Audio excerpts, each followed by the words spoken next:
Welcome to Safe, Efficient, Profitable, a Worker Safety Podcast, where we break down real problems from real situations and discuss realistic solutions. And here's your host, owner of Allen Safety LLC and CHMM, Joe Allen.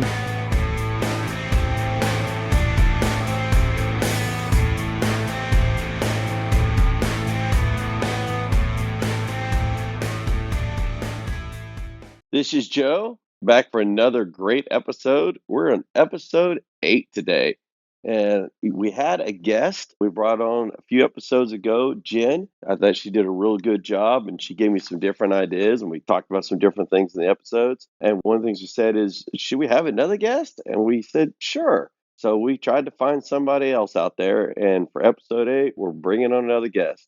The guest today is going to be Brian. He lives in the state of Iowa, and he's actually dealt with some pretty large events in his career. And in response to that, he also has worked with different groups that have worked with events. So maybe been a technical expert, or people say, hey, can you help me with this? He's helped them through that event on different problems. And the main thing we're going to talk about today is the problems that no one talks about. If you go and you try to say, let's have an instant command and instant management class. What's things we want to include in them? And there'll be 4 or 5 things everyone talks about. But really, no one talks about the one-offs, how it felt physically, how it was emotionally. Was there any chaos out there that you would never think of? That data is not out there. So we thought to bring it to you all today, we'd have Brian on today. He's going to talk about some of his events and just talk about general things that you wouldn't think of. So Brian, are you there today? Yes, sir. Now, Brian is remote. He is in the field and on the road, and so we're pretty excited to have him with us. So tell me a little bit about when you had your first event. Was it scary? Was it normal? What did you feel when you started doing it? It was in the middle of the night, so the very first event was very chaotic. As you know, because you've known me for years, I've had several throughout my career, and that's not something that you get a whole lot of practice at. For me, it's about getting through that first 15 minutes. If you can get through that first 15 minutes of slowing the clock down and find out what's really going on, because you're going to have lots of people giving you different information about what they think is going on. But then when you get to what the reality of the situation is, then you can start to work out down the problems. Yeah, so you basically show up, it's the middle of the night, and you're half asleep, and you're like, is going on? And now you got to try to put multiple pieces together on how you're going to manage it. Like evacuation. You had evacuations on some of yours. In the middle of the night, that's completely different than evacuating during the day. Absolutely. And it was 22 degrees outside. So where do we take them to cover? Where do we do with those folks to keep them safe? Do we let them go to their cars? That particular instance, we couldn't, because a lot of them didn't have their keys in their pockets. It was in the locker room. So we had to find places to shelter that was warm, but at the same time, keep them away from the event we were having. So I know that you had a pretty good relationship with the fire department overall, and you'd done a lot of stuff with them over the years. And we had an episodes a few back that talked about what fire departments can or can't do. And your particular one is a regional team and a local team. But your relationship with them was one of the things that helped you, wasn't it? How they helped support you during that event? Absolutely. They were actually there and set up first before we got our guys there in large force enough to make a team. And they were set up and ready to go. And they had identified already that we supposedly, I'm using the word supposedly because we had supposedly had some personnel missing at the time, and they were already ready for me to arrive and make entry to find those people that we thought were missing. Now, come to find out later on, they weren't. Now, were you scared when you got there and saw the fire trucks there and people evacuating and it's the middle of the night? And you're like, what is this?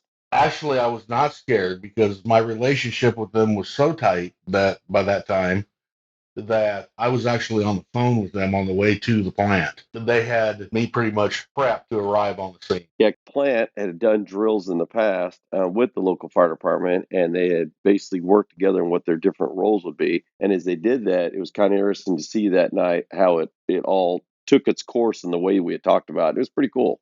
It was really cool. If that relationship just didn't happen overnight. What happened was the fire chief prior to the chief that we had that night, the relationship with the plant on an event had really crumbled, and there was some really hard feelings, and that one particular event happened to be a fire, and there got to be a lot of finger pointing going on between the firehouse and the plant about who did what. And about that time, the old safety manager for our facility left. I came in, and the fire chief left, and the new fire chief came in, and we just both decided that we were not going to have that relationship. And we started working forward. And then 15 years later or so, when we had the big event that night, we were with Allen Safety's help and having you on the phone that night, having drilled with us for 5 or 6 years, having us do quarterly calls with the fire department, bringing them on site, doing all kinds of things that we did with those guys. It worked out very well for us. Because you never had an event that big in your career, and most people will maybe never have one. So when you pull up there and you see all this going on, what's the first thing that went through your mind?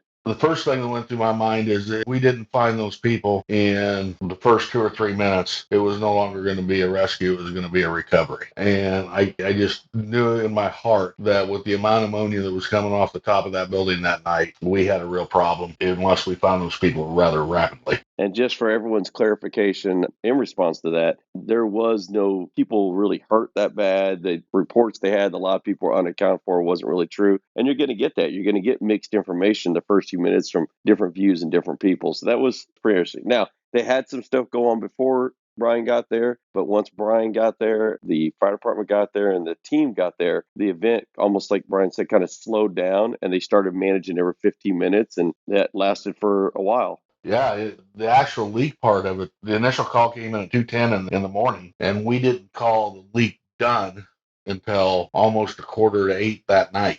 So how did you manage that all day? Do you have like one IC managing all day? Do you switch out ICs? I mean, how are you going to do that then? Well, with that particular day, I just stayed all day. What we've trained in the past and now for future events is, yeah, we will switch out ICs, and they have a lot more ICs trained there now. And that's because you just got physically tired, wouldn't you? I would think so, emotionally and physically. I was physically and mentally exhausted. Yes, that's correct. That's why we used you and the fire chief. We used him and we used me and we used you and we used lots of phone calls and lots of interactions because as we were getting tired and we wanted to get more eyes on the problem. All right, so you have the event, you get through the event, and then you have the part where the leak is controlled, but now you have multiple days of trying to release the plant back to normal operations. Well, then we just set up crews. We set up crews and just made them like maintenance crews. There was 120 some odd hazmat responders in that facility. We basically set up crews and we rotated around the clock. And we had to make sure that we had the APRs around us. We had to order more. We had to get suits flown in from Dallas and some from here in Minnesota. We were frying meters, so we had to bring those up from the CTI. Did a wonderful job that night. They sent a guy in a van. That's all he did for 3 days was sit in that cafeteria and build meters for us. And then we just had guys circling around with those meters, documenting what the parts per million was in all aspects, all areas of the plant until we could get it down to where we get sanitation in to clean it up and go. The problem was the amount of ammonia that the hogs absorbed. They were off gassing so bad that we had to stay in APRs until we got them out of there. So now you've got the whole thing done. And as you get it done, you've got close it out, you have your career. Now you're doing training for hazmat, people all over the country. And now you get this weird world of someone walks up to you and says, Brian, I can't believe you had that event, but I can't believe you had all these things go wrong. Even though those things may not have been wrong, is that something you're starting to feel more and more where the story has changed over the years? And now people are coming up to you and saying all these things you could have never thought of that weren't real, and now you're having to address that as you go? Yeah, there is some things. Had a gentleman say that we had a person that was fatality that night. That's not true. We're told that at one point in time, I was told that we had firefighters entering the building with hoses and they were not paying any attention to what the plant had to say, and the fire chief took over. That's not true. It was said that the plant manager from the sister plant across the river came over and relieved me of my duties. Well, that would never happen. And so, yeah, there's been lots of stuff that the story has changed throughout time, and that's going to happen because everybody has a 360-foot view, but nobody was standing in that inner circle but me and the fire chief. So there was a lot of stories that came out of that event, but you got to relay to the regulatory agencies what the truth was. The most important person I had that night, looking back, a gentleman that was doing the scribing job for me. He did a fantastic job. And we were able to print it all out, and it fell right into place with the timeline that you need to do. And it encompassed a critique for us. We knew what problems were. We knew how we fixed it and what time that happened. And so all of those things that have kind of come out, you can go back to those notes even 20 years later and say, no, that didn't go down that way. All right, Brian, so that makes perfect sense what you're saying. And, I kind of look at a different lens, I guess, when you look at it that way. What was that night or that emotion or that process of how you coordinate and manage all of it? I mean, how were you able to pull all that off? I think the biggest thing that happened is when we realized that we did not have anybody down in that room. The emotion of it then, the stress of the event kind of went away at that point. And then we were able to come together as a team and make team decisions on what valves and where we were going to turn valves and what suction lines we were going to leave on and that kind of thing. And then it became more of a chess match then against the plant itself after we realized that we didn't have anybody down in there. Okay, yeah, and you had no injuries or anything once you started the command process for all those days. That's correct. We did not have one injury after the emergency response plan started.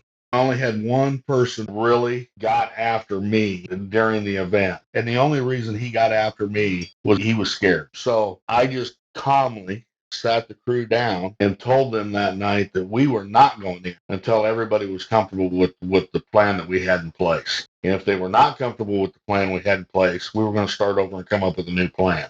And that team it came together and it just happened. And everybody told, at the end of the night, everybody told the ocean inspectors and everybody else that our first concern was the safety of the employees that were going in to save the plant. We would have let a lot more go out that night, but we had good solid plans together, and the fire chief was in those meetings with us. The sheriff was actually in those meetings with us, and we were coming to one big agreement before we did anything. So it was a team plan, not just mine. I tell them in any IC class that I do that there was a period of time that when one of the regulators asked me, he says, I want you to go down home tonight and I want you to write down everything that you thought you could have done better that night. And so I did. And I wrote down 9 pages of stuff I thought I could have done different. And when the regulator presented that to the district ocean inspector that was quote unquote trying the case, he looked at the ocean inspector and says, no, that's not fair. And I kind of snapped my head around and he kind of snapped his head around and he says, what do you mean that's not fair? Because you got to take into account for the decisions that we're making at the time. You only have so much information. The information that I wrote down later on